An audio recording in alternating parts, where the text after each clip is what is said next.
Every morning carries a question whether you hear it or not. Who are you going to be today? Not in a grand philosophical sense, in the immediate, practical, deeply personal sense of how you're going to meet the next 16 hours. Are you going to move through them consciously or automatically, as someone choosing or someone reacting? Most people never hear the question because the noise begins before they have the chance. The alarm, the phone, the mental list of everything waiting, and just like that, the morning is already gone, and the day has already decided who you are before you had a single aware breath.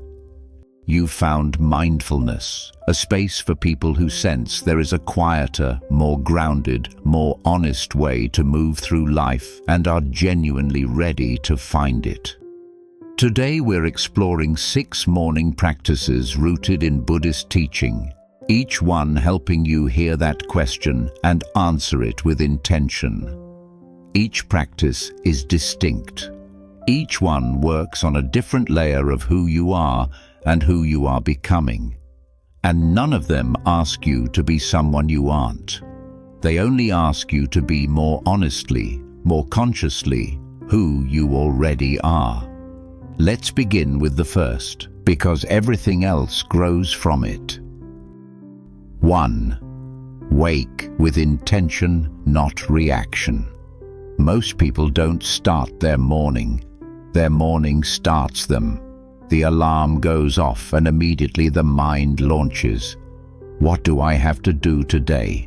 Did I reply to that message? What if this goes wrong? And just like that, before a single breath is taken with awareness, you've already handed your peace away. There's an ancient Buddhist understanding that the first moment of consciousness each day is a seed.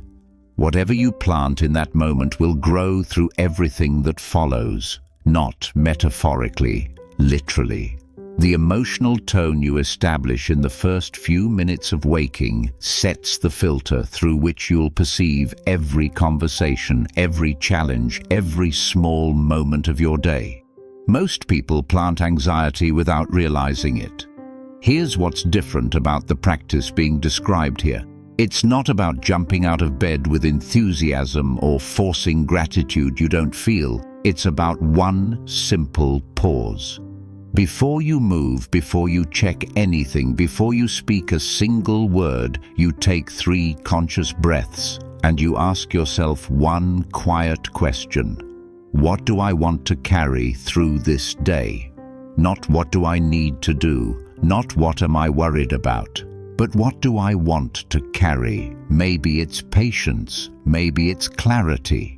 Maybe it's just a sense of calm that doesn't collapse the moment something goes differently than planned. A monk was once asked how he managed to remain undisturbed even on the most chaotic days. He said something quietly remarkable. He told the person asking that he decided who he was going to be before the world had a chance to decide for him. That's what this practice is. It's a decision made in silence before the noise begins. You don't need an altar, you don't need incense or silence or a perfectly still room. You just need those first few seconds of consciousness before reaction takes over. That window is yours. Every single morning, it is yours. When you begin claiming it, something subtle but real starts happening. You stop feeling like life is something that happens to you and starts feeling like something you are moving through with awareness. That shift, quiet as it is, changes everything downstream. The voice in your head will still show up. The to-do list will still be there, but you'll meet them differently.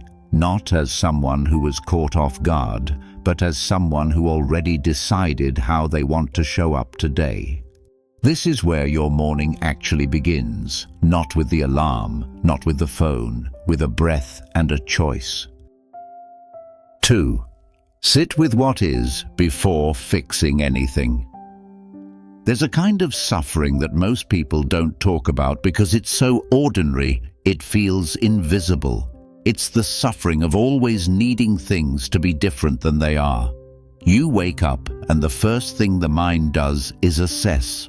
What's wrong? What's missing? What needs to be fixed? What shouldn't be happening? And it's so fast, so automatic, that most people don't even notice they're doing it. They just feel vaguely unsettled, vaguely dissatisfied. Like something is off, but they can't quite name it. Buddhist philosophy has a word for this quiet, persistent unease. It's called dukkha. And while it's often translated as suffering, a more precise meaning is closer to unsatisfactoriness. The feeling that nothing is ever quite enough, that things are always slightly out of alignment. And here's what's interesting. Dukkha doesn't only arise in crisis, it lives in the ordinary, in the small gap between how things are and how we think they should be. The morning practice that addresses this isn't about pretending things are fine when they aren't. It's about learning to sit with reality before rushing to change it.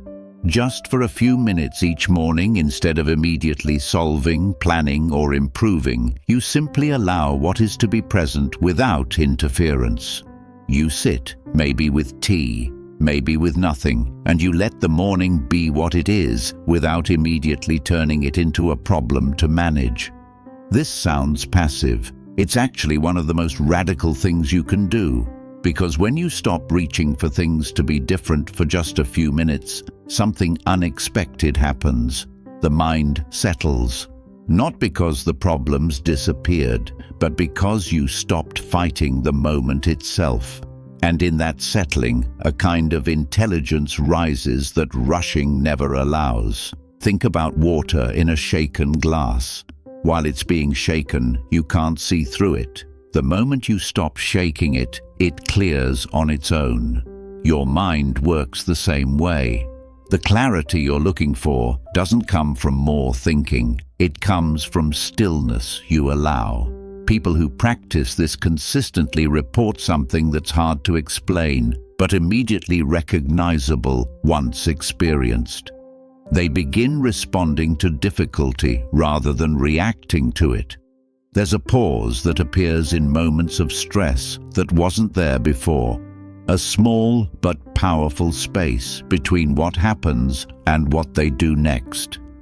That space is built in the morning, in those quiet minutes where you choose not to fix anything, where you simply sit with what is, with the light coming in, with the sounds around you, with whatever is true right now, and you let it be exactly that. This is not indifference. It is a profound form of honesty, and from that honesty, real change becomes possible. Not forced change, not anxious change, but the kind of change that grows the way trees grow, quietly, deeply, and from the root. 3. Move your body before the world gets in. The body remembers everything the mind tries to forget. This is something modern neuroscience is confirming with increasing clarity, but it's something Buddhist and contemplative traditions understood long before laboratories existed. The body isn't just a vehicle for the mind to travel in. It's where unprocessed emotion lives. It's where unfinished experiences are stored. And it's where healing, when it happens, actually happens. Most people carry a body full of yesterday and they don't know it. They wake up, they bring their phone into the first 5 minutes of consciousness. They sit, they scroll, they caffeinate, and their nervous system never actually gets to arrive in the new day. It's still half living in the tension of last night, the worry from last week, the low-grade stress that never fully dissolved. The practice described here isn't about exercise in the fitness sense. It's not about performance or calories or getting your heart rate to a specific zone. It's about something much more primal and much more necessary. It's about movement as a form of release. Even 10 minutes. Even slow, gentle movement. stretching before the light fully comes in, walking barefoot on a cool floor. Simple movements made with full attention rather than distraction. The goal isn't to perform. The goal is to arrive. To bring your awareness into your body so completely that for those few minutes you are not a person with problems. You are simply a body, breathing, moving, alive. There's a practice in certain monastic traditions where the monks spend the first part of their morning in slow, deliberate walking, not to get anywhere, but to feel the ground beneath their feet and remember something fundamental, that they are here, that they are present, that this body is the home they actually live in. Most people are rarely home in that way. They are mentally 10 steps ahead of wherever their body actually is. Planning, projecting, anticipating. And the body, without ever being heard, carries all of that forward, day after day, until it starts speaking louder, through tension, through fatigue, through the kind of tiredness that sleep doesn't fix. When you begin your morning with conscious movement, even briefly, you interrupt that cycle. You signal to your nervous system that this is a new day, not a continuation of every unresolved thing from before. A new day. And the mind, following the body, slowly begins to agree. This isn't a fitness practice, it's a homecoming, a daily return to the body you actually live in. And when you start your day from that place, grounded, present, arrived, you carry that groundedness into everything that follows. 4. Feed your mind. One thought worth keeping. There's a quiet war happening inside most people every morning, and they don't even know they're in it. The moment the phone unlocks, the battle begins. News, opinions, other people's urgency, other people's fear, other people's highlight reels, all of it flooding in before you've had a single thought of your own. And the mind, still soft and open from sleep, absorbs all of it without any filter whatsoever. This is not a small thing. Buddhist philosophy teaches that the mind is like freshly turned soil in the early morning. Whatever falls into it first takes root most deeply. The ancient teachers weren't speaking about social media, but the principle applies with more force today than it ever has. What you feed your mind in its most open, most receptive window of the day shapes the internal weather you'll live in for hours afterward. Most people are farming anxiety without meaning to. The practice here is simple, but it requires a genuine choice. Before you consume anything from the outside world, you deliberately place one nourishing thought into your mind, one idea worth sitting with. One sentence from something wise, one reflection that came from a human being who was trying to understand life more deeply rather than simply react to it. It doesn't have to be long. In fact, the shorter the better. A single line read slowly and actually considered does more for the quality of your inner life than an hour of passive scrolling. Because it's not about the quantity of words you take in. It's about whether what you take in asks something of you, whether it makes you pause, whether it leaves a residue of meaning rather than a residue of noise. One practitioner described this habit as placing a stone in still water. A single stone dropped with intention sends ripples through the entire surface. One true thought held with attention moves through the whole day. You'll find that over time, the thought you chose in the morning returns to you. Not because you tried to remember it, but because it was planted in fertile ground and it grew on its own. It resurfaces in a difficult conversation, in a moment of impatience, in a situation where you might have reacted blindly, but instead you pause. You remember something that matters. This is how wisdom actually works, not in lectures, not in long books finished once and put away, but in single sentences that live in you, that become part of how you see. You already know the difference between content that leaves you feeling hollow and something that leaves you feeling more like yourself. Trust that knowing. Every morning, choose the second one, even for 5 minutes, even for 1 page or 1 paragraph or 1 sentence. The mind that starts the day fed on something real carries that realness forward, and the people around you will feel it, even if they can't name what's different, because clarity has a presence, calm has a weight, and a mind that was given something true to hold on to moves through the world differently than one that was filled with noise before it was ever fully awake. 5. Practice releasing the day before.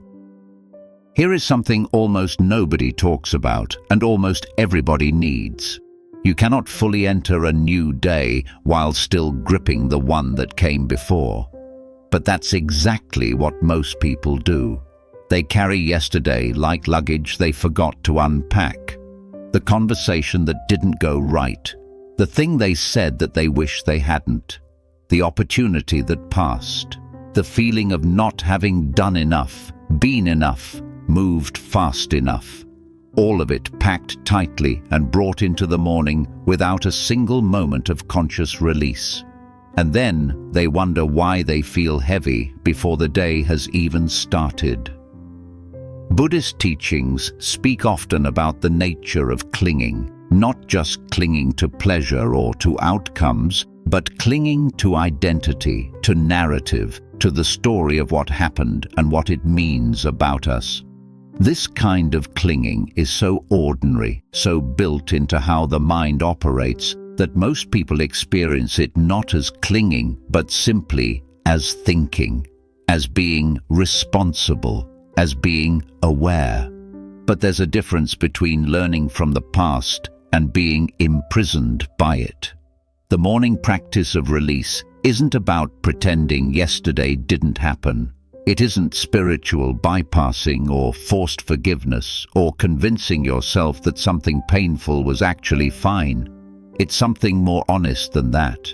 It's a conscious acknowledgement that yesterday is complete, that it is no longer happening, even if the mind insists on treating it as though it is, that you are not the mistakes you made before the sun rose today, that the person who woke up this morning is not obligated to carry every burden that the person who went to sleep last night was carrying.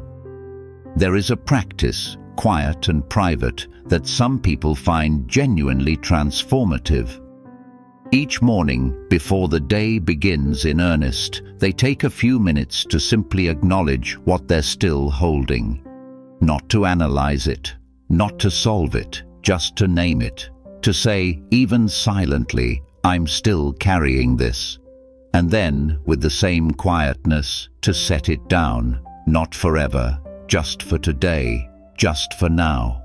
You might find this surprisingly difficult the first few times. The mind doesn't release easily. It has been trained to hold on, to review, to make sure nothing gets missed. But with practice, with the same gentleness you would offer someone you love who is punishing themselves for something they can't change, you can learn to loosen the grip. And what happens when you do is worth describing carefully, because it doesn't feel the way people expect. It doesn't feel like euphoria. It doesn't feel like suddenly everything is resolved. It feels quieter than that. It feels like a slight lifting, like a room where a window has been opened just enough to let in a small current of fresh air. The room is the same room, but something in it has shifted. Something can breathe now that couldn't before. That breathing quality, that slight spaciousness, is what you carry into the day. And it changes the way you listen to people. It changes the way you handle small frustrations.